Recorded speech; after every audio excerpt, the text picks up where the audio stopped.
মৰমৰ ছাত্ৰ ছাত্ৰীসকল তোমালোকক মোৰ চেনেললৈ স্বাগতম জনাইছোঁ। আজিৰ এই ভিডিঅ'টিত তোমালোকৰ সপ্তম শ্ৰেণীৰ যি 15 দিনীয়া চহীকৰণ সমল দিয়া হৈছে তাৰে অসমীয়া বিষয়টি আজি ভিডিঅ'টিৰ যোগেদি তোমালোকলৈ আগবঢ়াইছোঁ। তোমালোকৰ অসমীয়াত কি দিয়া আছে জানানে? তোমালোকে ষষ্ঠ শ্ৰেণীত যি আইতাক মই কিদৰে পঢ়িবলৈ শিকালোঁ যিটো পাঠ তোমালোকে পঢ়ি আহিছিলা সেই পাঠটোকে ইয়াত পুনৰ আলোচনা কৰা হৈছে। ইয়াত তোমালোকৰ টোকা এটা দিছে যে এই পাঠটো যোৱা বছৰ ষষ্ঠ শ্ৰেণীত সম্পূৰ্ণ কৰিব নোৱাৰাৰ বাবে ইয়াত থকা গুৰুত্বপূৰ্ণ শব্দ ভাণ্ডাৰ আৰু ব্যাকৰণৰ পুনৰালোচনা কৰিবলৈ দিয়া হৈছে। বুজি পাইছে? মৰমৰ ছাত্ৰ ছাত্ৰীসকল, তোমালোকৰ লগত যদি ষষ্ঠ শ্ৰেণীৰ অংকুৰণ পাঠ্যপুথিখন আছে তেন্তে তাৰ 9 নং পাঠটো মেলি লৈ এবাৰ পঢ়া আৰু তাত থকা শব্দ সম্ভাৰৰ পৰা তলৰ শব্দবোৰৰ অৰ্থ লিখা। অভিধানৰ সহায়তো অৰ্থবোৰ লিখিব পাৰিবা। ইয়াত কি কৈছে যে তোমালোকৰ হাতত যদি তোমালোকৰ ক্লাছ 6ৰ অসমীয়া কিতাপখন আছে তেন্তে সেই কিতাপখন উলিয়াই 9 নম্বৰ পাঠটো পঢ়ি এই তলত দিয়া যিবোৰ শব্দ আছে এই তালিকাখনত তোমালোকে দেখিছে এই শব্দবোৰৰ অৰ্থবোৰ লিখিবলৈ কৈছে। এই অৰ্থবোৰ লিখোঁতে তোমালোকে কিতাপখনৰ শব্দ ভাণ্ডাৰৰ সহায় ল'ব পাৰিবা বা অভিধানৰো সহায় ল'ব পাৰা। কাৰ্য 1 কিতাপত থকা শব্দ সম্ভাৰ বা অভিধানৰ সহায়ত তলত দিয়া শব্দবোৰৰ অৰ্থ লিখা। এইখিনি বুজি পাইছা?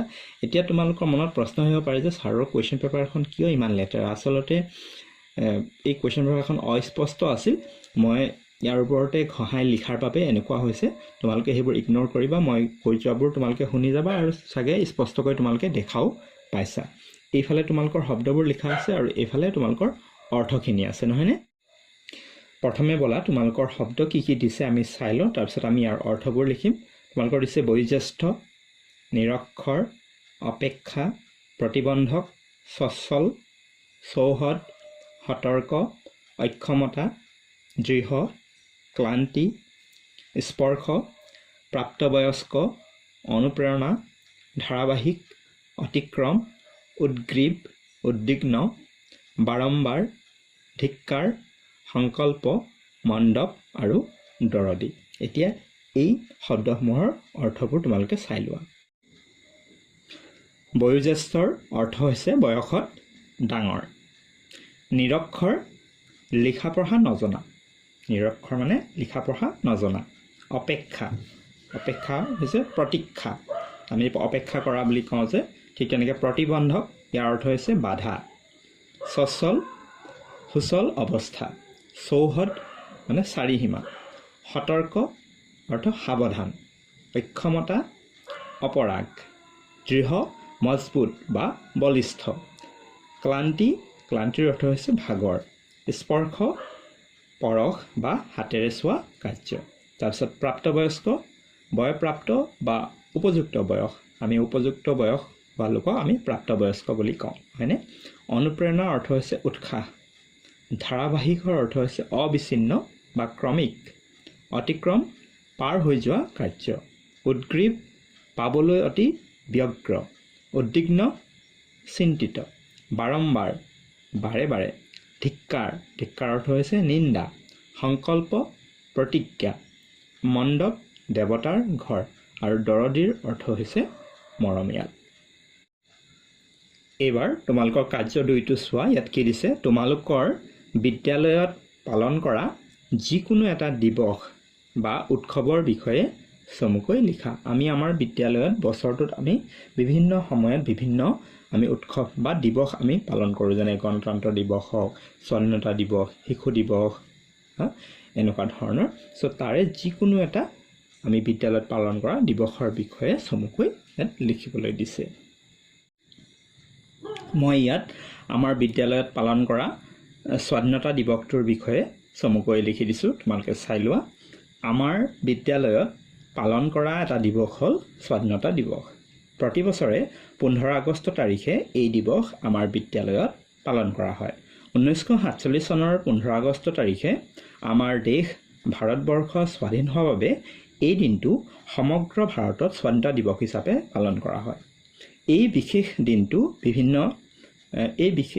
দিনটোত বিভিন্ন চৰকাৰী অনুষ্ঠান প্ৰতিষ্ঠান, শিক্ষানুষ্ঠান আদিত ত্ৰিৰংগ পতাকা উত্তোলন কৰা হয়।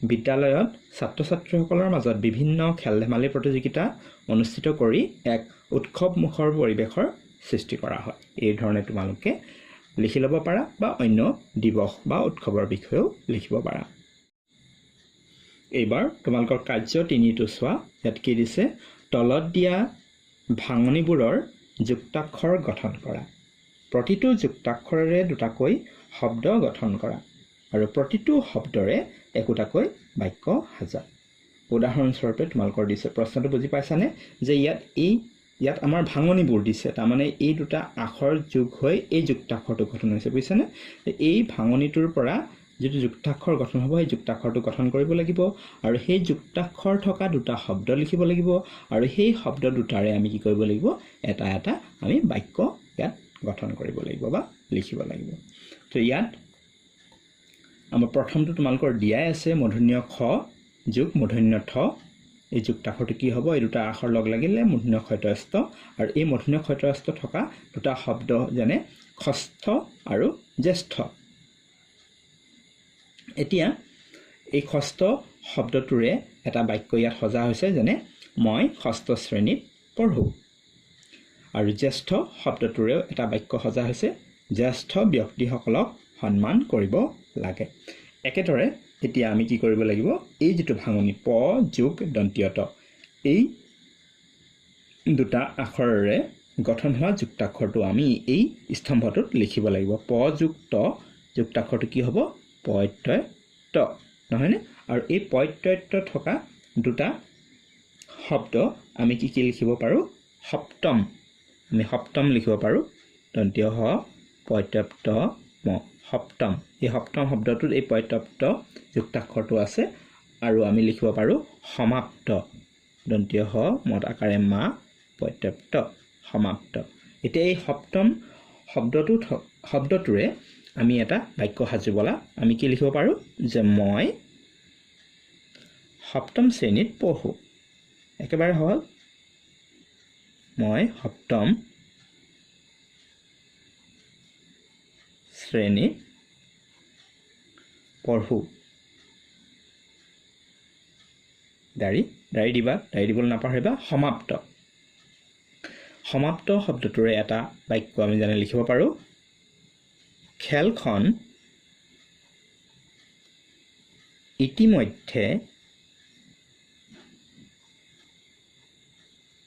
ইতিমধ্যে সমাপ্ত হৈছে সমাপ্ত মানে শেষ হোৱা খেলখন ইতিমধ্যে সমাপ্ত হৈছে এই সপ্তম সমাপ্ত এইবোৰ তোমালোকে এনেকৈ আন্ডাৰলাইন কৰিবা আশা কৰিছো তোমালোকে বুজি পালা এতিয়া বাকিখিনি তোমালোকক মই দেখুৱাই দিছো চাই লোৱা এতিয়া এই দুটা আখৰেৰে গঠন হোৱা যুক্তাক্ষৰটো এই ধৰণে হ'ব দন্তীয় হ যোগ ক দন্তীয় হয়ক স্ক যেনে স্কুল বিস্কুট মই সদায় স্কুললৈ যাওঁ এই ধৰণে বাক্য লিখিবা বিস্কুট মই বিস্কুট খাই ভাল পাওঁ একেবাৰে সহজ বাক্য দিছো তোমালোকৰ বাবে তাৰপিছত দন্তীয় হ যোগ দন্তীয় ঠ এইটো হ'ব দন্তীয় হঠস্থ যেনে জন্মস্থান উপস্থিত যেনে মোৰ জন্মস্থান তিনিচুকীয়া উপস্থিত ৰহিমৰ বিদ্যালয়ত উপস্থিতি নিয়মীয়া তাৰপিছত দন্তীয় ন যোগ দন্তীয় দ যোগ ৰ এই তিনিটা আখৰেৰে গঠন হোৱা যুক্তাক্ষৰটো হ'ব এইটো দন্তীয় নয়দন্দ্ৰ যেনে চন্দ্ৰ মহেন্দ্ৰ চন্দ্ৰৰ নিজা পোহৰ নাই এই ধৰণে লিখিবা বাক্য এটা আৰু মহেন্দ্ৰ এজন ভাল ল'ৰা দন্তীয় দ যোগ দন্তীয় ধ সমান দৈধধ্য যেনে বুদ্ধ শুদ্ধ বুদ্ধদেৱে বৌদ্ধ ধৰ্ম প্ৰচাৰ কৰিছিল শুদ্ধ তেখেতে কোৱা কথাষাৰ শুদ্ধ ক যোগ ৰ কৈৰয় ক্ৰ যেনে শুক্ৰ বক্ৰ শুক্ৰ এটা গ্ৰহ বক্ৰ মানে বেকা এই ধৰণে তোমালোকে বাক্যবোৰ লিখিব পাৰা তাৰপিছত দন্তীয় ন যোগ দন্তীয় ধ যোগ হচৌ এইটো হ'ব দন্তীয় নয় ধন্য তাত হচৌকাৰ এই হচৌটো হচৌকাৰ হ'ব যেনে বন্ধু হিন্ধু বিপদৰ বন্ধুহে আচল বন্ধু হিন্দু সভ্যতা ভাৰতৰ প্ৰাচীনতম সভ্যতা সো এই ধৰণে তোমালোকে বাক্যবোৰ গঠন কৰিব পাৰা বা তোমালোকে নিজেও তোমালোকৰ নিজা বাক্য সাজিব পাৰা এইবাৰ কাৰ্য নং 4টো চোৱা মনত পেলাও আহা মই ভাত খালো মই ভাত খাই বিদ্যালয়লৈ যাম ওপৰৰ বাক্য দুটালৈ মন কৰা। প্ৰথম বাক্যটোত খালো পদটোৱে বাক্যটোৰ কৰ্তাৰ কাৰ্য সম্পন্ন হোৱা বুজাইছে, হয়নে? ইয়াত কি কৈছে? মই ভাত খালোঁ। ইয়াত কি হৈছে? মই বোলা মানুহজন বা যিজন কৰ্তা, তেখেতৰ যিটো কাৰ্য সেইটো সম্পন্ন হৈছে, তেখেতে ভাত খালে। কিন্তু তেনেদৰে দ্বিতীয় বাক্যটোত কি হৈছে? খাই পদে কৰ্তাৰ কাৰ্য বা উদ্দেশ্য অসম্পূৰ্ণভাৱে সম্পন্ন কৰা বুজাইছে। তাত সম্পূৰ্ণ হোৱা নাই দ্বিতীয় বাক্যটোত, হয়নে? মই ভাত খাই বিদ্যালয়লৈ যাম কৈছে, খোৱা কাৰ্যটো সম্পূৰ্ণ হোৱাই নাই। আৰু যাম পদে কি কৰিছে? কৰ্তাৰ উদ্দেশ্য সম্পন্ন কৰা বুজাইছে। এনেদৰে যি পদে বাক্যত কৰ্তাৰ কাম বা কাৰ্য বা উদ্দেশ্য সম্পূৰ্ণ বা অসম্পূৰ্ণ সম্পন্ন কৰে সেই পদকে ক্ৰিয়াপদ বোলে। এতিয়া তোমালোকে ক্ৰিয়াপদ মানে কাক বোলে বুজিলা? ইংৰাজীত আমি ইয়াক ভাৰ্ব বুলি যাক কওঁ। যি পদে কোনো কাম কৰা বা হোৱা বুজায় সেই পদকে আমি ক্ৰিয়াপদ বুলি কওঁ সহজ ভাষাত। প্ৰথম বাক্যটোৰ খালো আৰু দ্বিতীয় বাক্যৰ যাম পদে কৰ্তাৰ কাৰ্য সম্পন্ন কৰা বুজাইছে। এনেধৰণৰ পদবোৰক কোৱা হয় সমাপিকা ক্ৰিয়া। যিবোৰ ক্ৰিয়াই কি কৰে? কৰ্তাৰ কাৰ্যটো সম্পন্ন কৰা বুজায়, তেনেকুৱা ক্ৰিয়াক কোৱা হয় সমাপিকা ক্ৰিয়া। এই সমাপিকা শব্দটোৰ পৰাই তোমালোকে বুজিব পাৰিবা, সমাপিকা মানে কামটো সম্পন্ন হৈছে, কামটো শেষ হোৱা বুজাইছে। যেনে মই ভাত খালোঁ, খোৱা কামটো শেষ হ'ল, তেনেকুৱাবোৰ খালোতো সমাপিকা ক্ৰিয়া হ'ব। দ্বিতীয় বাক্যটোৰ খাই ক্ৰিয়াপদে কৰ্তাৰ কাৰ্য অসম্পূৰ্ণ ৰাখিছে। ইয়াত কৰ্তাৰ কাৰ্যটো সম্পূৰ্ণ হোৱা নাই। মই ভাত খাই সম্পূৰ্ণ হোৱা নাই। চ' এনে ক্ৰিয়াপদক কি কোৱা হয়? অসমাপিকা ক্ৰিয়াপদ বোলে। অসমাপিকা মানে সম্পূৰ্ণ হোৱা নাইকিয়া কামটো। চ' তোমালোকে ক্ৰিয়াপদ কি বুজিলা, তাৰপিছত সমাপিকা ক্ৰিয়া কি বুজিলা আৰু অসমাপিকা ক্ৰিয়া কি বুজিলা। এতিয়া তোমালোকৰ কাৰ্য কি কৰিব লাগিব যে এতিয়া তলত দিয়া বাক্যবোৰত থকা অসমাপিকা ক্ৰিয়া চিনাক্ত কৰি সেই অসমাপিকা ক্ৰিয়াটো ব্যৱহাৰ কৰি আন এটা বাক্য লিখা। ইয়াত তলত যিবোৰ বাক্য দিয়া হৈছে এই বাক্যবোৰৰ পৰা তোমালোকে কি কৰিব লাগিব জানানে?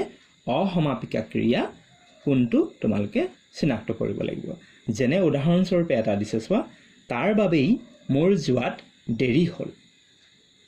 ইয়াত এই যোৱা যিটো ক্ৰিয়া এইটো হৈছে অসমাপিকা ক্ৰিয়া, আৰু এই যোৱা যিটো ক্ৰিয়া বা শব্দ আছে এইটোৰে এটা বাক্য যেনেকৈ গঠন কৰিছে আমি ঠিক একেদৰে আমি এই বাক্যটোৰ পৰা অসমাপিকা ক্ৰিয়া কোনটো বাছি উলিয়াব লাগিব।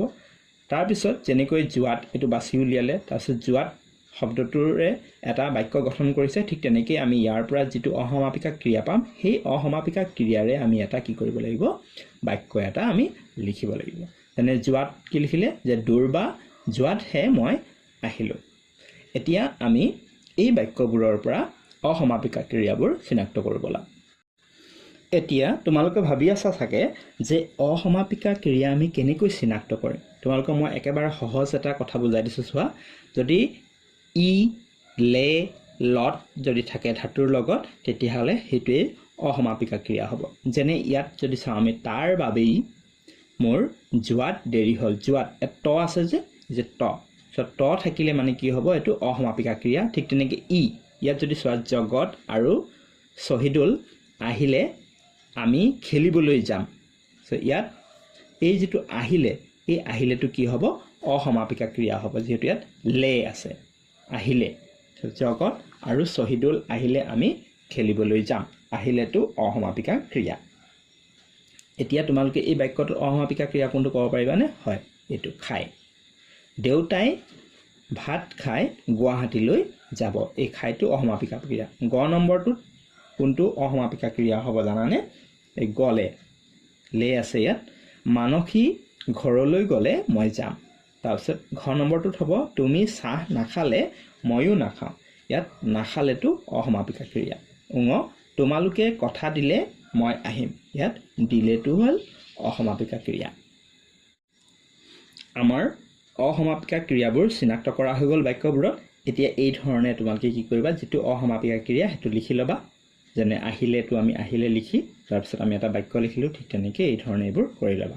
চ' চাই লোৱা তোমালোকে কি লিখিলোঁ মই আহিলে মা আহিলে আমি ফুৰিবলৈ যাম খাই মই ভাত খাই বিদ্যালয়লৈ যাম গ'লে সি গ'লে ময়ো যাম নাখালে সি নাখালে ময়ো নাখাওঁ দিলে তেখেতে কথা দিলে সিহঁত আহিব আশা কৰিছোঁ তোমালোকে এইখিনি বুজি পালা মৰমৰ ছাত্ৰ ছাত্ৰীসকল আজি ভিডিঅ'টো ইমানেই আছিল ভিডিঅ'টো কেনে পালা ভাল লাগিলে লাইক এটা কৰি দিয়া শ্বেয়াৰ কৰা তোমালোকৰ বন্ধু বান্ধৱীৰ মাজত যাতে সিহঁতেও পাই ভিডিঅ'টো আৰু মোৰ চেনেলটো যদি প্ৰথম আহিছে তেন্তে চেনেলটো ছাবস্ক্ৰাইব কৰি ৰাখা যাতে আগলৈ এনেকুৱা ধৰণৰ ভিডিঅ'বোৰ পাই থাকা তোমালোকৰ ইয়াতে এটা কথা কৈ থওঁ তোমালোকৰ যি এই 15 দিনীয়া চহীখন সমল দিয়া হৈছে তাৰে ইংৰাজী গণিত বা বিজ্ঞান সমাজ বিজ্ঞান ইত্যাদি বিষয়ৰ ভিডিঅ' ইতিমধ্যে কৰা হৈছে আৰু আগৰ ভিডিঅ'সমূহৰ লিংক এই ভিডিঅ'ৰ ডেছক্ৰিপশ্যন বক্সত আছে যিসকল ছাত্ৰ ছাত্ৰীয়ে নাই চোৱা চাই ল'বা আৰু লগতে মোৰ চেনেলটোৰ সৈতে জড়িত হৈ থাকিবা যিহেতু এইটো এটা শিক্ষামূলক ইউটিউব চেনেল হয় আৰু এই মোৰ চেনেলটোত তোমালোকৰ সকলোবোৰ বিষয়ৰ ভিডিঅ' নিয়মীয়াকৈ আগবঢ়াই থকা হয় তোমালোকে যদি মোৰ চেনেলটোৰ প্লেলিষ্ট ছেকশ্যনত যোৱা তেন্তে তাত দেখিবা